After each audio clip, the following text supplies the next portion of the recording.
everyone, it's James. And Stephanie. Now, Steph has been after me for quite some time to reshoot our video of the DOS bus tour. Okay, I have.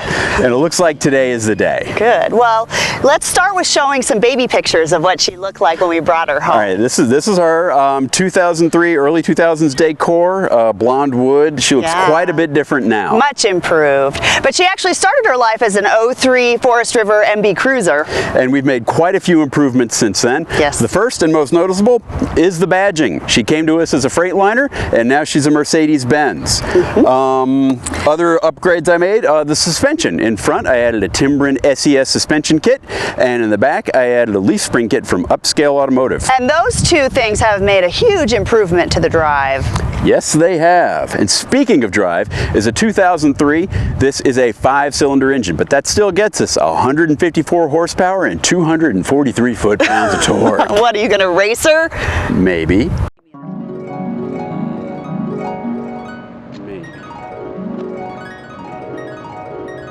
Oh my.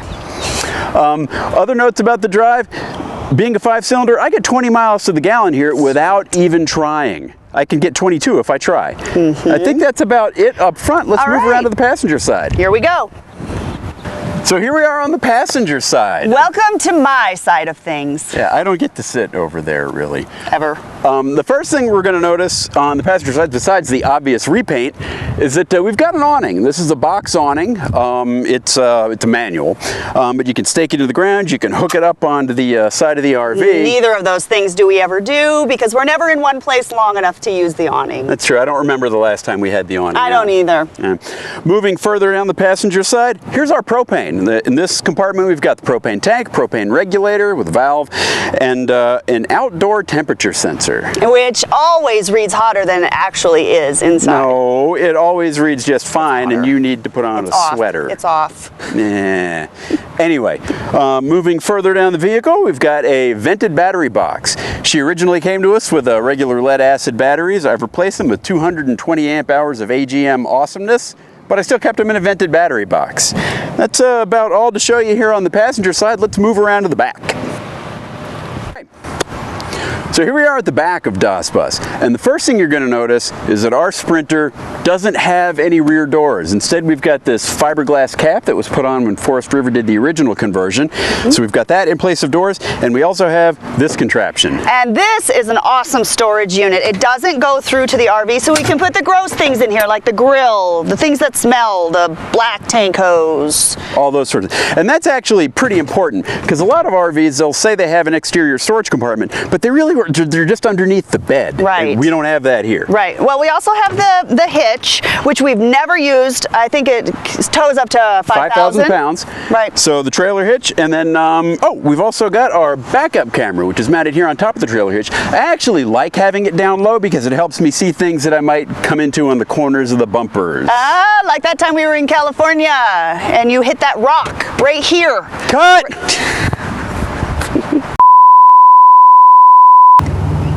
Here we are on the driver's side of DOS Bus. All right, some things to show you. This is the black tank valve, right? Okay, since you know so much, why don't you go ahead and show them the driver's side. Do the tour? Okay, I'll do the tour.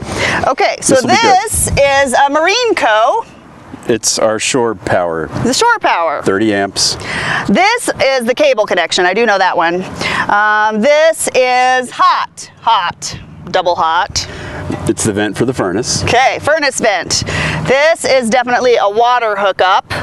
It's the gravity fill for our fresh water. Gravity fill. I like the gravity fill because it actually makes it easy to sanitize the tank, pour in bleach, whatever you need to do. All right, so gravity fill is a really good thing to have. On with the tour. This is water inlet only. City water inlet. City water, right. Now this is the generator. And No, this is the generator down lower. 2,500 watt propane generator. Propane. And this is the water heater, and I think it's a 6-gallon, right? Actually, yes, it is a 6-gallon. And that's about, and the gas tank is right here. Diesel. Diesel. You say tomato, I say tomato. They're very different. Anyway, that's it for this side. All right, so let's go inside and show some of the cab. All right. So here we are on the cab of DOS Bus. Yep. And the first thing I want to talk to you about are the things in here that you can't see, but more importantly, you can't hear. He gets excited about this stuff. Well, so we ripped out the entire headliner flooring. Yes, you helped. I did. And covered the entire thing with a layer of Dynamat. And then on top of the Dynamat, which Dynamat's a sound deadener, on top of the Dynamat there's a layer of Prodex, which is a foil-backed foam insulation. The end result of all that is that it's much quieter in here when we're driving. And it is. It made a big difference. Which is all the more important because we also upgraded the entertainment system here. Yep, and this has got everything. It's got Sirius, DVD, CD, USB, iPod, nav. And it's got a subwoofer. Yeah, right under my seat. It's awesome. Yeah, for you. Yeah. Anyway, I also added an aftermarket dash kit, trimmed the steering wheel in leather. We've got a rubber-backed carpet in here. Yep. And beyond that, there's not much else to say up here, I don't think. Well, the nav is aftermarket, and that's important to talk about because I can program it when we're driving along. It doesn't have that safety feature that a lot of in-car nav systems have. Yeah. The other thing we should talk about up here are our blinds. Oh yeah, we love these. This we installed ourselves. We don't have curtains up here, but what we do have are these blinds. Boom. That's it. Now the RV is covered. And we have them on the side windows too. And then to put them away, there we go. And we're off again. So we like that a lot better than the curtain look. And plus it takes up a lot less space. You don't have that material flapping bouncing about. Around. Right. And that's about it here. Let's move further on down into the RV. Okay, as we move further back in the RV, there's one thing I want to show you, and that's what's behind this sliding door. So this is how we attach our bikes. This is how we roll with the bikes. Now, a lot of people in comments and stuff will say, why don't you just put your bikes on a trailer hitch? Why don't you tow them outside? So I want to show you something that maybe might make that a little clearer. This is one of my bikes. This is my car. Guess which one he spent more money on? Yeah. Yeah. Okay, a few notes about general construction here inside Das Bus. We've taken out all of the carpet. There's no carpet in here. I've replaced it with a heavy-duty vinyl flooring. All the cabinets are cherry. They're either cherry-faced veneer core plywood or solid cherry. And all of the plywood is a minimum 1/4 inch thick. So we're not going to get any bending or warping or anything like that. Moving on up, this is pretty interesting actually. The ceiling. Usually in an RV the ceiling is going to be fabric. Here I've got metal. It's actually anodized aluminum. Fabric is all put up with adhesive and it's eventually going to sag, and that's what happened to ours. So when I replaced it, I got these big sheets of aluminum, stuck them up there. It's never going to sag. So let's have Steph show you the galley next. All right, welcome to the very huge and exciting galley of our RV kitchen. So I did ask for a bigger fridge in the remodel, and unfortunately he didn't get that done, but you know, it's give and take. I still have a small RV and we like to RV small. So the fridge is very interesting. It's just electric. No propane in the fridge actually, so we don't have to worry about running out of propane or anything like that. Yeah, and we've gone days running the fridge and it's never been a problem. So we prefer that it's no propane. Just a standard microwave for now. We're working on getting well, I'm working on him to get a convection microwave, but for now it's just standard. Never ends. Yeah, it doesn't. Okay, the stovetop is just 2-burner propane. Pretty standard. Yep. And the sink is a real nice deep sink, and the handle comes in and out, which we like, you know, being able to push the handle down.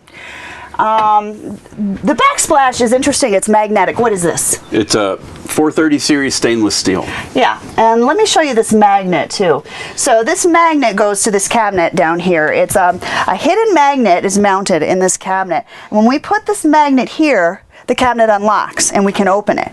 Without using this magnet, the cabinet stays locked and you can't open it. So that came in handy the first time we took the RV out and made a left-hand turn, and the pots and pans went slamming open the cabinet. Yeah, so a neat little feature. We love this. What else? The countertop is some sort of corian, right? It's corian? No, looks like corian. it's Avenite. Avenite. What in the world is Avenite? It's corian. Okay, all right. The poor man's corian, maybe? No. And that's pretty much it for the galley. Moving on down to the lounge. All right. All right, so here we are in the lounge area of Das Bus. This is the main sitting area, and it's also what converts into a bed when we want to sleep. Which is our big trade-off for having a small RV. We don't have a dedicated bed. True. This is it. So starting here, the cushions, these had gotten dingy. I've had them recovered. That we don't, and I also had the foam improved in them. Right, which was a big improvement because we used to sink down in the bed to the wood. Yeah. Not anymore. It's very nice. Under the seat that I'm sitting in, under the sofa, from front to back, we've got our water heater, which is gas and electric.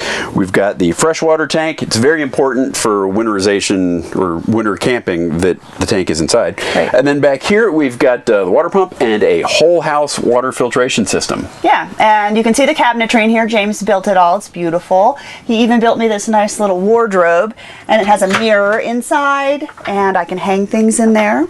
Yeah. So, and the window coverings that you see and the pillows were made by my mom, and so thanks, Mom. We love them. They went very nicely in here. A couple other things. The table is also covered with that same 430 series stainless steel, so it's also magnetic. Underneath the seat where stuff is are our batteries and a battery monitor and a cutoff switch. And we've got a ceiling fan with a remote control. Yes. Yes, or you could just, do this. But it's got a remote. It has a remote. Anyway, that's it in the lounge. Let's, I guess, head back to the bathroom. Bathroom. All right.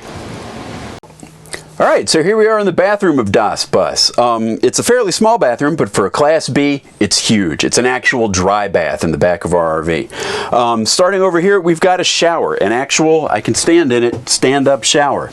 I've put a wooden shower mat in the bottom that there's probably a blog post that you can see where I built it. Soap dispenser, and we've got another fan in here. This one has a remote control too, but I've never tried to operate the remote while taking a shower. Moving on here, we've got a ceramic toilet, and over here on this side, we've got the lavatory. We've got a stainless steel sink, a couple of makeup lights under this cabinet, which I built, some sliding plexiglass doors, and plenty of storage under here. Let's not show that. And for privacy, we don't have a sliding door, but we do have this paper curtain. That's going to about do it for the bathroom. All right, so you've heard me say several times, and I've written it in articles, that we take Das Bus out in the winter. And as you can see, that's true. There are several things about Das Bus that make her the perfect RV wintertime companion. But I'm going to tell you about someplace where it's warmer because it's 28 degrees and snowing, and frankly, this sucks. So let's get back inside. Come on. All right, so about the winter. You may have noticed in some of the other shots that Das Bus is rolling on snow tires, and these are Bridgestone Blizzaks, no less. Now, since she's only got single rear wheels, that made it affordable enough for us to buy an extra set of rims and an extra set of tires, so we run the Blizzaks in the winter, and in the summer we're rolling on Transforce HTs. This is my first time under here. Pretty cool. This is the first for Steph. Here we are underneath Das Bus. And one of the things I thought would be important for wintertime camping would be to have heated holding tanks. So I put these pads on Ultra Heat. They run on 12 volt and they gently heat the tanks to keep the contents from freezing. I've got them on both the gray tank and the black tank. This one's the black tank? Yeah. That is so disgusting. It's the last one. I also put the heating pads on the piping leading out of the black tank and out of the gray tank as well, so that the contents don't freeze in the piping. And I should probably go. So you heard me mention before that the freshwater tank is inside, and that's important for RVing in the winter. It's in the heated space, so as long as we're in it and the RV is warm, the water's warm. Also, one thing you didn't see underneath is any freshwater piping. There's just not any there. It's all run inside the RV. And just to make extra sure that things weren't going to freeze, there in the back where I went around the commode, I actually ducted the heat around the back right alongside the freshwater piping. So when the heat's on, the pipes are warm, everything's good. And finally, I guess the switch for the tank heaters is right up here in the cab under the dinette. Okay, so that about wraps it up for our video tour of Das Bus. This is the Fit RV. We're keeping you and your RV on the road. See you next time. Bye.